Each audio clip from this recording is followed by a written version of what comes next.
What's up, gentlemen? This is Rising Phoenix Podcast, a podcast about how to rise up after your divorce. I'm your host, divorce coach Michael Rhodes. Let's get into it.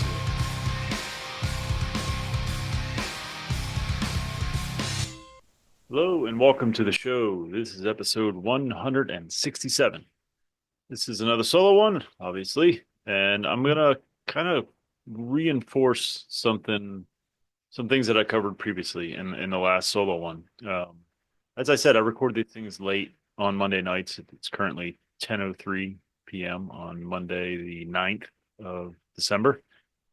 And yeah, I forget shit. I don't always cover everything I want to cover, and sometimes I feel like after listening back, I feel like I missed a few points, or it wasn't clear enough, or I didn't emphasize certain things. So I'm going to kind of go back a little bit. I'm going to cover a couple of other things probably, but that's the focus of this one, is sort of reiterating and providing a little bit more clarity to some of what was said in 165.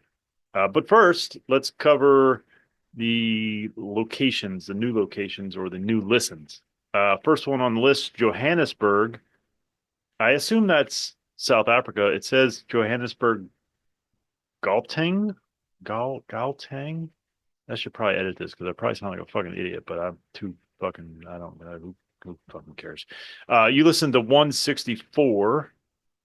Um, that was a good one. Mark Azulay, good dude. Cordoba, Tennessee. Shout out to you. Been to Tennessee. No fucking idea where Cordoba is. You listen to 165. I figured it all out. Here's a fucking interesting one for me. Wrightsville, Pennsylvania. That's just down the road from me. So, um, hello. Wonder who the fuck you are. That's crazy. You listen to 163. Am I a better man? Good question, isn't it? And last on this list, Manchester, Connecticut. A lot of Connecticut's for some fucking reason. You listened to 164 uh, with Mark Azulay. Um, Side note, if you're a new listener and you're like, he didn't call my location, it's these things roll in all the time. This has just happened to be the four that I can see right now. So it doesn't miss where you're at, but I don't record solo ones every day. So that's why if you're a new listener and you haven't heard of your location, that is the reason. So anyway, oh, actually, before I do that, let me get to, I want to just recognize someone, a couple people actually. First person that I want to recognize is someone who's commented a few times. New Options with a Z gave two comments on 166 and 165 and 164. Um, I won't read them all. They're very nice. They're very thankful, just thanking me for the episodes. Thank you for the comment. Really appreciate it. It does mean a lot. It lets me know that I'm doing the right thing or making an impact or whatever. I mean, I feel that I am, but validation isn't a bad thing. So thank you, Mr. New Options. Appreciate it. I also want to give a shout out to the guys in my book club. If you're not in a Discord server, you really should be. Yes, there's a cost, $5 a month, but I'm pretty fucking sure I waste more money than $5 every month on lesser shit. So it's well worth it.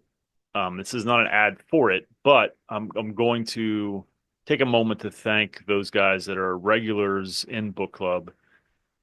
Adam and Joe and Albert. Albert, I really want to single out. I mean, Adam and Joe are great men, but I really want to single out Albert. Albert's the kind of guy that he's such a good fucking person and that he doesn't realize it. And he's the kind of guy that, and that's not a knock on him. I love you, Albert. I'm not knocking you. He's just so humble and just he's so super fucking smart and he just doesn't realize it. And I want to make sure that I publicly thank him. He checks in on me. He'll message me. He'll call me. He's just a good fucking human, and I'm very lucky to have him in my life. I'm very blessed. And I love when I have shit going on. Book club is awesome because we can, yes, we listen. So we don't actually read a book because who the fuck has time? Although I mean, I am reading a book, but I can't read enough in a week to speak about it. But what we do is there's this app called, I think it's called Headway. Is that what it's called? Something like that. I don't know. I'll have to look it up here. Give me 1 second. I'll tell you what it's called. Um, yes, Headway. And it's basically a synopsis of books, and you listen to it in key points. So it'll take a book and come up with like 7, 8 key points, and we'll listen to a key point at a time and we'll discuss it. But oftentimes we just bullshit about what's going on in our lives. And Albert and Joe and Adam both, but Albert especially, I really look forward to getting his feedback and his input. And so I just want to make sure that, you know, acknowledgement isn't, it's just a fucking important part of life. Like in some ways we shouldn't need it, right? Like I shouldn't need the validation of comments, but they fucking help. And and that's the reality. Like, depending on your personality and all those kinds of things, like, and I know there's stuff around compliments and all that kind of stuff, but like that stuff's important to know that you matter to somebody is important. So Albert, you matter to me, my friend. I thank you very much for being in my life and being a part of all that I do. You're a good human, my friend. Thank you. So I want to shift back to 165 a little bit. So when I talk about your brain and connection, right? Um, this is something that again harkens back to us as primitive species, where being a part of a tribe was really, really important. So when you're separated from that tribe, and like I said, now it's narrowed down. It's a relationship. It's a marriage. When you're separated from that tribe, your brain is telling you you gotta fucking get back with this person, or you are going to die. Now, this is not a conscious thought; it's a subconscious thought. The conscious thoughts are, I need to get back with her because she's the greatest thing ever, because she was perfect for me, because she was amazing, because, right? It gives us all these reasons to motivate you to try to get back with them because your brain is literally saying, we are going to fucking die alone. You can't be alone. But that's just nonsense. You don't have to believe every fucking thing you think. And why do I think this is important? I believe it's important because if you know this, then you can understand that it's not really a conscious thought. It's an unconscious process that your brain is making you go through. It's making you go through this process of looking at all the positive things about this person to get you to try and stay with them to remain part of a tribe. And I think that's really important because if you understand that, then you can go, wait a minute, do I really need this person? Are they really perfect for me? If they were perfect for me, wouldn't they not leave me? Wouldn't they not cheat on me? Wouldn't they not run into the arms of another person immediately after arguments or whatever? Um, yeah, spoiler alert. No, they're not fucking perfect. Nobody's perfect. Let's just clear that fucking short hurdle. But no one's perfect for you either. I mean, that's a nice thing to think. And there are obviously compatibility, not issues, but compatibilities that are, you know, in synchronous or whatever. Like they like the same kind of music or they like the same kind of what the fuck ever. Um, yeah, that lines up and that can make a person quote unquote better for you, but it doesn't mean that they're perfect for you. If they were perfect for you, back to my previous point, they wouldn't fucking leave you. So we tend to go through this process and it's normal and it's natural. So that's another part of this that if you're going through this, you're not doing anything that's abnormal. This is pretty normal stuff. We've all been there. It's so funny because we see the negatives so much in ourselves and in people that aren't part of our tribe, right? You could name a million negative things about whatever political party you don't like or whatever football team you don't like or whatever, right? But our spouses, it can be harder. I mean, not always. Of course, there's fighting and all that kind of shit, and people can drive you crazy. But in general, they're your tribe. You're going to overlook those things. Some folks call them red flags, right? And you're going to stick with them. So it's really, it's a part of, it's normal. It's a part of the process. So it, if you understand that, then hopefully you can take a step back and then take a proper inventory. And this is something that I highly, highly suggest, and something I did kind of recently as I, was going through this thing. Um, but it wasn't as needed as it is when you go through a really significant separation, divorce, or whatever. Not a situation, but make a list of all the negative qualities of this person, all the red flags that you can think of. Why is this important? Because then you can tell your brain, hey, motherfucker, um, they're not perfect. It's okay that I leave them because this isn't, we're not a primitive species anymore. Like I can survive on my own. If you can spend one day alone, you can spend all the days alone. And spoiler alert, you can spend one day alone. But your brain doesn't want you to think that. So you have to make sure you let it know that it's going to be okay. And here's why. And again, this is, I think I've talked about this a million times, or maybe I haven't, and I should. It takes action. If you want to get out of the funk or the depression or the sadness or the despair or the anxiety that you are in, it takes fucking action. And I know that that can be incredibly hard when you are all those things because, especially depression and sadness, you don't want to do any fucking thing. And I get that. But do you want to stay where you are or do you want to move forward? And so one of the things that I tell people to do is make a list of the negative things about this person. And when you have this longing, when your brain is saying you must get back with them because we will die without them, you go, yeah, but she's a lying, cheating whore. Or she stole my credit card and ran up a fucking credit card, or opened a credit card and didn't tell me about it. I mean, I've heard so many fucking horror stories, and I get it. Um, we overlook those things because again, our brain is making us. It's telling us that we have to get back to them. It's the same way again that we look for the negative. It's normal, it's natural, but we don't have to let it run our lives. That's the beauty of this thing, of the brain, right? You don't have to let it run you. You run it. There is a fantastic talk, and I've talked about this before. This is Water by David Foster Wallace. It's a commencement speech. And here's a crazy fucking fun fact. My therapist was at that commencement speech. Fucking blows my mind every time I think about that. I just found this out like a couple of weeks ago. I was like, wait, what? Because I started talking about it, and she was like, "Yeah, I was there." I'm like, "Whoa, whoa, whoa, what do you mean you were there? There? Like you were there?" She's like, "Yeah, I was there." Anyway, blows my mind. It's a great speech because it talks about the mind is an excellent servant but a terrible master. It's a cliche quote or whatever, and he has it. He addresses that in the talk. I'm not going to give you a verbatim review of the talk, but essentially it is. He talks about the one of the good things about a college education, and put that aside, but in terms of like you don't need a college education to have this thought, but the point of it is to teach you how to think. And what does that mean? That means you have a choice of what to think about.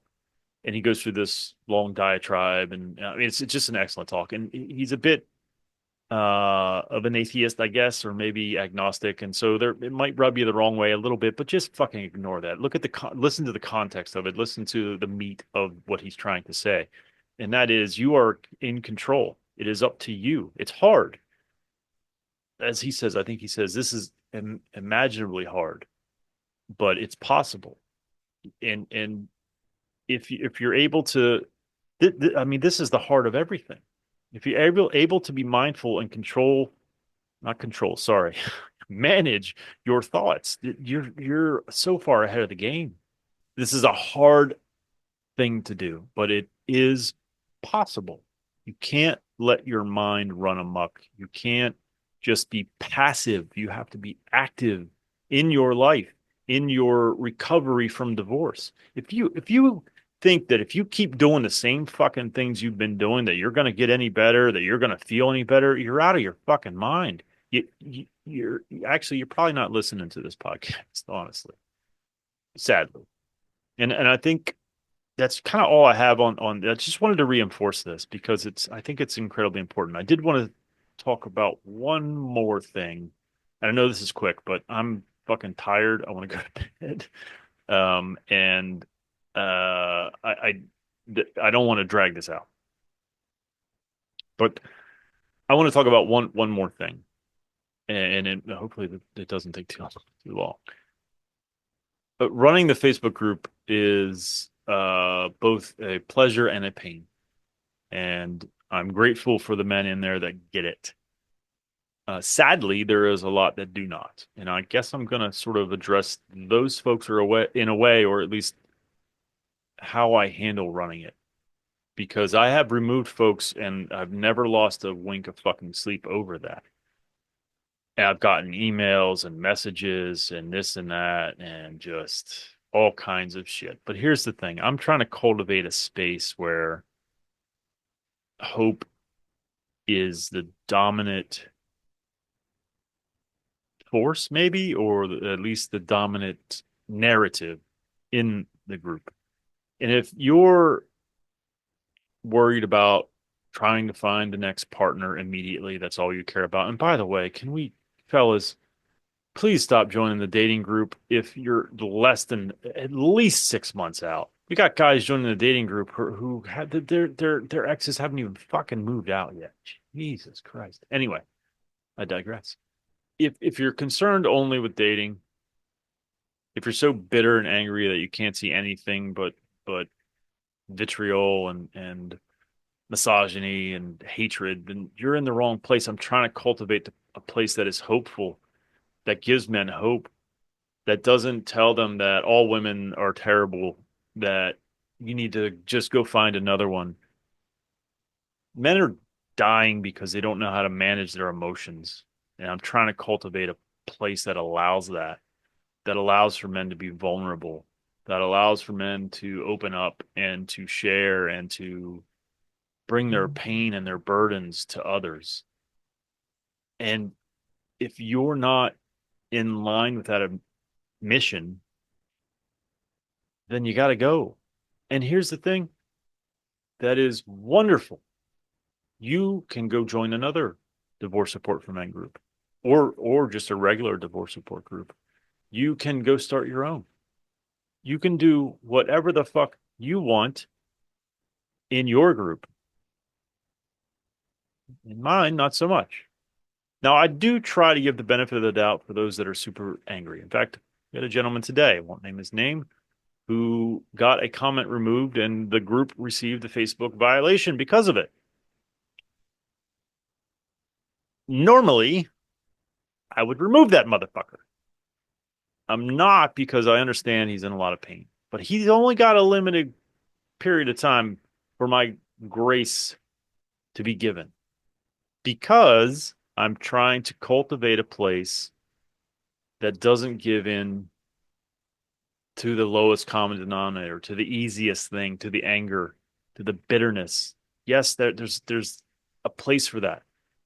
And there can be moments of that. And you can complain about your ex. That's fine. When you take it broader, it becomes a piling on, throwing red meat effect. And I have no interest in it. So if you find yourself, again, you're probably not listening to this podcast, but if you find yourself suddenly removed from that group, it's because you don't align with me, my values, and my mission. And that's okay. I'm not on a high horse. I'm just trying to do something, and anything not aligned with that is not going to work for me.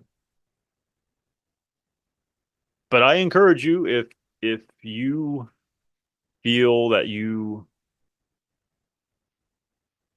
have a better idea about how to run a place, then start one. You can start a Facebook group in like 30 seconds, or well, maybe not 30 seconds. I don't know what it is. It's a very easy process. I know because I've done it a bunch of times. When I did local groups, I created like 80 some odd local groups, divorce support for men, Los Angeles or whatever, and on and on and on. I think it was 80 groups over a period of time. It's not a hard thing. Feel free to take care of that. And I support you in that endeavor, but you just don't align with what I'm trying to do, and that's okay. So I think that's all I got for this one. I know it's not much, but I really did want to reinforce and emphasize that why you're feeling the way you're feeling about a breakup. And yeah, it is hard. I I've been there. And that's one thing about this process that I know is important for me. I've gotten help from folks that haven't been through this, but it never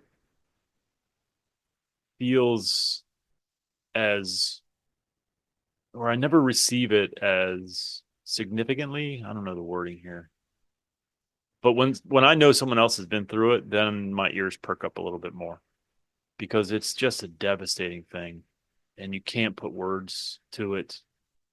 And there's this I'll wrap up with this. There's this part of the book, The Body Keeps the Score, and he talks about the left brain and right brain communication is shut down during trauma, so you'll get people that are like have been brutally beaten or raped or whatever, and they can't talk about it. Like they can't talk at all. And that's why it's so hard to explain things that are so incredibly emotionally painful, because your brain literally doesn't want you to. It's like, no, let's go ahead and just not, we don't want to, let's shut that one down. And so that's why you have to work at like EMDR, and you bring it in. That's can't remember what the book stands for, electromagnetic something. It helps to bring it into the present so that you can make it less about the memory, which is traumatic and doesn't allow you to put words to it. Brings it into the present and allows you to process it in the present, so you can sort of file it away. If that makes any kind of sense. And no, I'm not a fucking expert, but I've been through some shit and I know what has worked for me. So anyway, that's all I got. Thank you to all of you that watch, listen, subscribe, comment, rate, like. All those things are very much appreciated. Until next time, take care of yourselves and take care of each other. Thank you so much for watching and or listening. Since my separation in July of 2019, I have done an incredible amount of work on myself. I've had many different therapists, life coaches, and went through different programs. I've taken all that I've learned and put it into my own program called Forged by Fire. If you are interested in having me help you navigate your divorce, please hit my website, risingphoenixdivorcecoach.com. I look forward to working with you.